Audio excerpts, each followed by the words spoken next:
Hey guys! Welcome back to my channel. It's Wiko. In today's video, I'm going to do a first impression / review for the Clio products. Sobrang dami ko nang naririnig na good reviews about sa products nila, lalo na dun sa Kiehl Cover Pro Artist Concealer nila. And gusto ko rin itry para ma-share ko sa inyo kung ano yung masasabi ko and kung okay ba talaga yung Clio products. So without further ado, let's get started.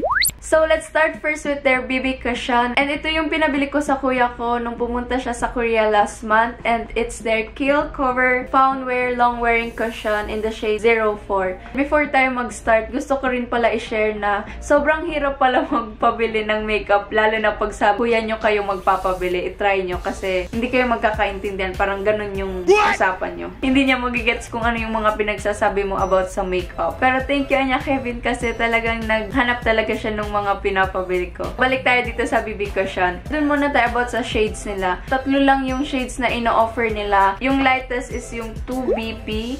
Second is yung 3BY. And yung darkest nila is yung 4BO. And yung pinabili ko na lang na shade is yung darkest, which is the 4BO. Kasi sa mga napapanood ko, sobrang light ng shades ng Clio. Kasi nga, Korean brand. And yung skin ng mga Koreans, very white sila. Very pale.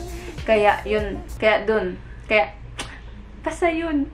You get what I mean naman, diba? Pero sana match pa rin yung shade niya sa skin ko. So, inside the box, wait, basahin ko na lang yung nakalagay dito. Kiehl Cover. Annyeonghaseyo, tararatata, Korean, hindi ko na mabasa. Babasahin ko na lang yung English. Inspired by liquid foundation, Kiehl Cover Found Wear Long Wearing Cushion provides extremely long wearing effect with super film formula. It stays without mess up of base makeup. It provides extremely long wearing effect with high coverage and velvety matte finish. And inside the box, you'll get a free refill for the BB cushion and the BB cushion itself. Yung packaging nito, bet na bet ko kasi very Tumblr, very modern yung design. May mga Hawaiian leaves sa side, tapos may metal effect.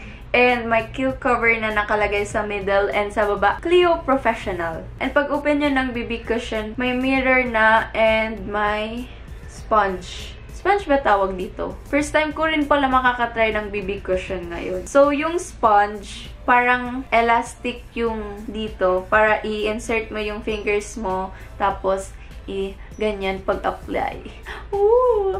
Naalala ko pag nanonood ako ng K-drama, di ba pag may date yung girl, tapos magre-retouch sila, BB cushion yung gamit nila, tapos sobrang ang ganda nila mag-apply. Very satisfying. Hindi ko alam kung bakit ako nasa-satisfy pag pinapanood ko silang mag-apply ng BB cushion sa face nila. Parang, ang ganda. Mag-feeling Korean ako pag-apply ko nito. Zinom ko lang ng konti yung camera para makita nyo yung difference ng application. Kasi ditong side, gagamitin ko yung kasamang sponge dito sa BB cushion. And on this side naman, I'll use the Morphe M439 brush. Para makita natin kung ano ba yung mas okay pag-apply dito sa BB cushion. Kung brush ba or sponge. Sobrang lambot ng sponge na kasama. I love it. Ganun ako ng ganun, wala pa naman.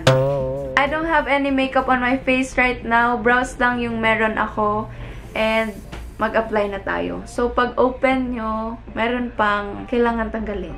Tatanggalin ko na. Wait, basahin muna pala natin. Kiehl Cover, please use after removing the film. Please close the lid fully after use. So, okay. Close natin later mamaya. Pagtapos na tayo mag-use. Parang tanga naman, Miko. Tanggalin ko na. Ala, parang dark. Sana hindi dark. Mukhang dark pag dito. Pero tingnan natin pag in-apply na sa face. Konti muna yung ilagay natin. Yan. OMG, tama bang ginagawa ko? First time ko gumamit ng BB cushion nga. Hindi ko alam kung paano. So, dito muna tayong side mag-apply. And nakalagay sa box ang direction. Apply by pressing the puff into the sponge and pat the puff onto the face. So, let's pat it. Okay. Dito muna tayo sa may eye bags.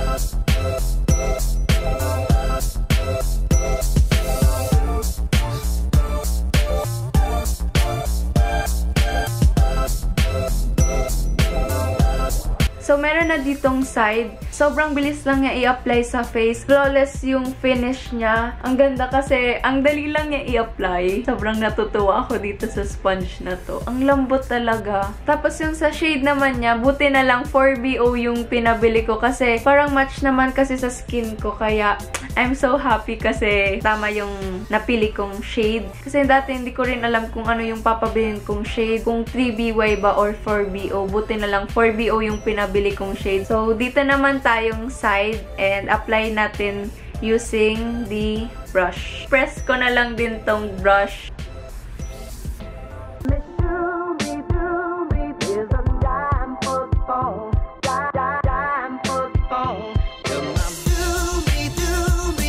Parang mas mabilis mag-apply ng BB cushion pag brush yung gamit. Parang gumanon lang ako sa sponge na side. Parang mas kita ko yung coverage. Both sides naman, maganda yung finish niya. Napipredict ko na magiging favorite ko tong BB cushion. Ay wait, hindi ko pala nasabi yung price nito. Pumunta ako ng Lucky Chinatown Mall kasi may branch na doon ng Club Clio and sobrang saya ko kasi malapit lang yung bahay ko sa Lucky Chinatown Mall. Kaya pag naubos to, madali lang bumili ng refill. Pero parang wala pa nito dito sa Philippines. Pero yung price ng ibang BB cushion nila is 1,650 pesos. So, siguro, pag dumating rin tong BB cushion dito, ganun din yung price niya. So, next naman tayo dito sa the very famous Clio Professional Pro Artist Liquid Concealer. Hindi na to first impression kasi na-try ko na to kasi hindi ko na mapigilan na gamitin siya. And ang masasabi ko lang,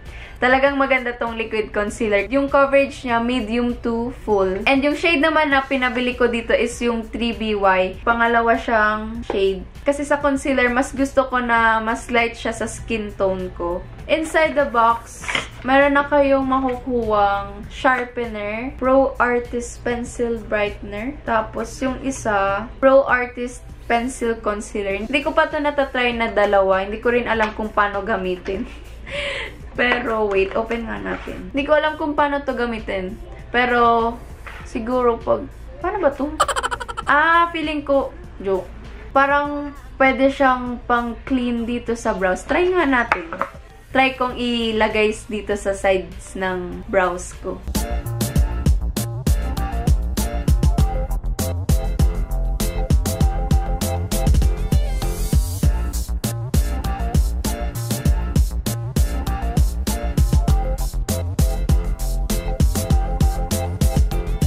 In fairness, maganda siya.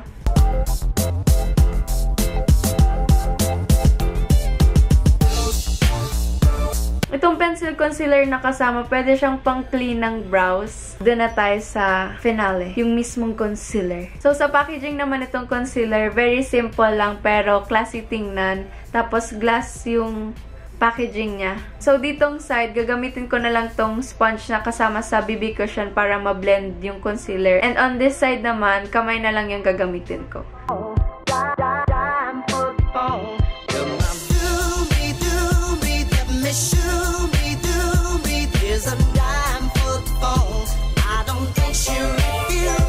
Nakita niyo yung effect ng concealer na to. Talagang alisin niya yung eye bags niyo.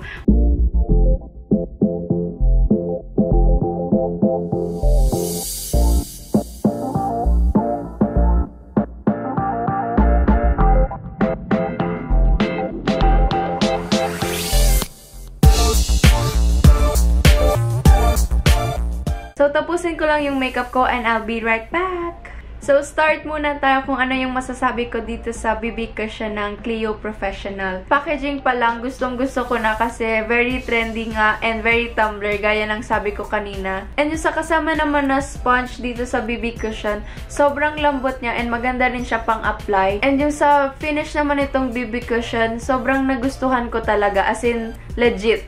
Kasi parang nagiging Korean yung skin mo. Tapos, yung coverage naman niya, medium to full. Pero, lightweight pa rin siya sa face. And yung sa concealer naman nila, paano ba? Parang wala na akong sinasabi kung hindi maganda. Kasi maganda talaga tong concealer. By far, this is the best concealer that I've tried. Kasi yung ibang concealer na nagagamit ko, hindi masyado na ako cover yung eye bags ko. Pero ito talagang wow, parang bagong gising ka lang. Parang hindi halatang 2 hours lang yung tulog ko pag ito yung gamit kong concealer. Kaya, I recommend this concealer and yung BB cushion. So, ang negative lang na masasabi ko sa Clio is yung shades nila. Kasi 3 shades lang nga yung ina-offer nila. Tapos, sobrang light pa. Sana, mas damihan pa nila yung shades. Tapos, yung sa BB cushion naman nila, wala pa kasi nito sa Philippines. Kaya, sana after ilang months, magka-meron na din. Para matry nyo din tong BB cushion nila. And that's it for today's video. Hope you guys enjoyed. Give this video a thumbs up if you liked it. Comment, share, subscribe, and see you when I see you. Goodbye for now. Bye!